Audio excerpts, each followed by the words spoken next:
வெற்றியாளர்கள் இப்படித்தான் நடந்துக்கிறாங்க, ஜெயிக்கிறாங்க. இந்த 10 வழிமுறைகளையும் கவனமா கேளுங்க.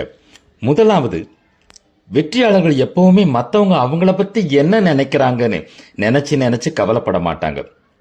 அவங்க நம்மளை கேவலமா நினைச்சிடுவாங்களோ, இவங்க நம்மளை கேவலமா நினைச்சிடுவாங்களோ அப்படின்னு நினைச்சு கலங்க மாட்டாங்க. ஏன்னா அவங்க சுயமதிப்பு, அவங்களுடைய வேல்யூ அவங்களுக்கு நல்லாவே தெரியும். அதனால அந்த மாதிரி எண்ணங்களுக்கு இடம் கொடுக்கவே மாட்டாங்க. ரெண்டாவது, யார் என்ன பேசினாலும் காது கொடுத்து கேட்பாங்க. 1000 பேர் 1000 ஆலோசனைகள் சொன்னாலும் அதுல உள்ள நல்லது கெட்டதை அலசி ஆராய்ஞ்சு ஃபில்டர் பண்ணி கரெக்டா அதுல இருந்து ஒரு சரியான முடிவை அவங்க தான் எடுப்பாங்க. மூணாவது, வெற்றியாளர்கள் எப்பவே ரொம்ப சேஃபா இருக்கணுங்கிறதுக்காக செயல்படாம இருக்கவும் மாட்டாங்க, ரிஸ்க் எடுக்க தயங்கவும் மாட்டாங்க. அதுக்காக எடுத்தேன் கவித்தேன்னு ரேஷா பிஹேவ் பண்ணவும் மாட்டாங்க. ஏன்னா வெற்றியாளர்களுக்கு நல்லாவே தெரியும், ரிஸ்க் எடுக்காதவங்க வாழ்க்கையில எதையுமே சாதிக்க மாட்டாங்கன்னு. நாலாவது, அவங்க வந்து சேர்ந்த இடம் ஒரு தவறான இடம்னு தெரிஞ்சுக்கிட்டா உடனே அங்கிருந்து நழுவிடுவாங்க. 4 நட்சத்திரம் எல்லாம் பார்த்துக்கிட்டு இருக்க மாட்டாங்க.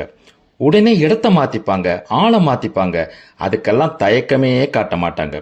அஞ்சாவது, அவங்க செஞ்ச தப்புக்கு அவங்களே பொறுப்பேற்றுப்பாங்க. மற்றவங்க மேல பழிய தூக்கி போட மாட்டாங்க. அவங்களால தான் எனக்கு இப்படி ஆச்சு, இவங்களால தான் எனக்கு இப்படி ஆச்சுன்னு புலம்ப மாட்டாங்க. தன்னுடைய தப்புக்காக தன்னைத்தானே கடுமையா கண்டிச்சுப்பாங்க. மற்றவங்க செஞ்ச தப்பை பெருசுபடுத்தாம புறந்தள்ளிட்டு போயிட்டே இருப்பாங்க. ஆறாவது, வாக்குவாதம் உச்சக்கட்டத்துக்கு போகும்போது வழக்கத்துக்கு விரோதமா தன்னுடைய குரலை வேணும்னே தாழ்த்திப்பாங்க. எதிராளி சில நேரங்களில் குழம்பி போயிடுவான், சில நேரங்களில் தான் ஜெயிச்சிட்ட மாதிரி கூட நினைச்சுப்பான். ஏழாவது, மற்றவங்க பொய் சொல்றா போல அவங்களுக்கு தோணித்துன்னு சொன்னா எதிராளியுடைய கண்களை உத்து பார்ப்பாங்க, எதையுமே பேச மாட்டாங்க. இது போதாதான் என்ன? எட்டாவது, வெற்றியாளர்கள் எப்பவுமே புதுசா கத்துக்கிறதுக்கு 20% நேரத்தை செலவழிச்சா 80% நேரத்தை தனக்குள்ள திணிக்கப்பட்டிருக்கிற வேண்டாத விஷயங்களை எடுத்து வெளியில போறதுல தான் செலவழிப்பாங்க. ஒன்பதாவது, ஆழ்ந்து 1% தான் சிந்திப்பாங்க.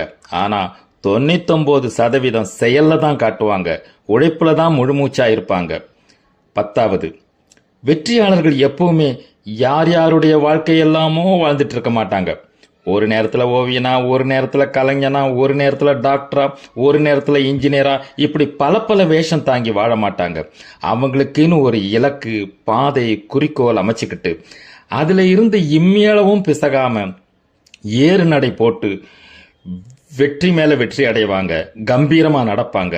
வெற்றி வெற்றி வெற்றி தான்.